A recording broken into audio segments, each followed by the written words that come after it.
অনেকেই প্রশ্ন করেন, হুজুর এবার ক্ষমতায় কে আসতেছে, কারা আসবে? এখন এবার ক্ষমতায় আসবে কে যদি আপনারা প্রশ্ন করেন, জানতে চায় তো অনেকে, আমি একটা উত্তর দেব। অনেকে হয় খুশি হবেন, অনেকেই অখুশিও হবেন। আমার উত্তরটা হলো, এবার ক্ষমতা যারা চায় তারা ক্ষমতা পাবে না। এবার ক্ষমতা যারা চায় তারা ক্ষমতা পাবে না। বিগত 17 বছর যারা ক্ষমতা চেয়েছে তারা কি ক্ষমতা পেয়েছে? পায়নি। 17 বছর চেষ্টা চলেছে পরিবর্তনের, পরিবর্তন কি করতে পেরেছিল? ক্ষমতা পেয়েছে, পরিবর্তন হয়েছে এমন এমন কিছু ছোট্ট খাট্ট মানুষের হাতে, যেটা পৃথিবীর কেউ কল্পনায় আনতে পারে নাই।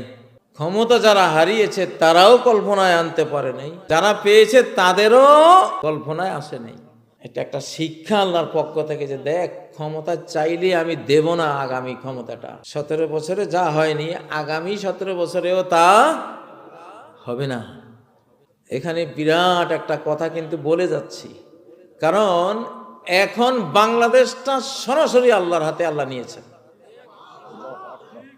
Direct action, action, action, action, action.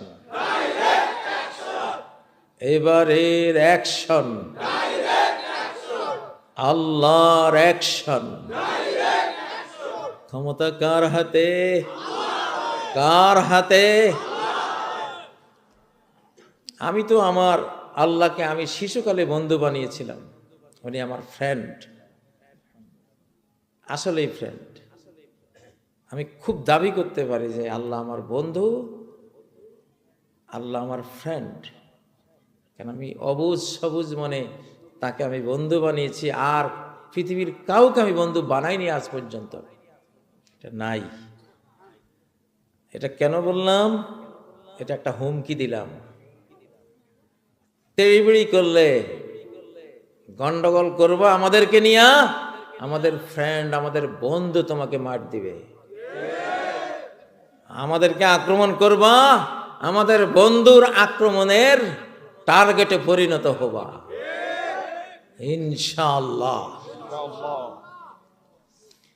আপনারা কাকে বন্ধু বানাবেন? স্লোগান কি মনে আছে? আমি কোনখানে জানি ফেকুয়ায় একটা স্লোগান দিয়েছিলাম, বঙ্গবন্ধুর দিন শেষ, আল্লাহ বন্ধুর বাংলাদেশ। বঙ্গবন্ধুর দিন শেষ, আল্লাহ বন্ধু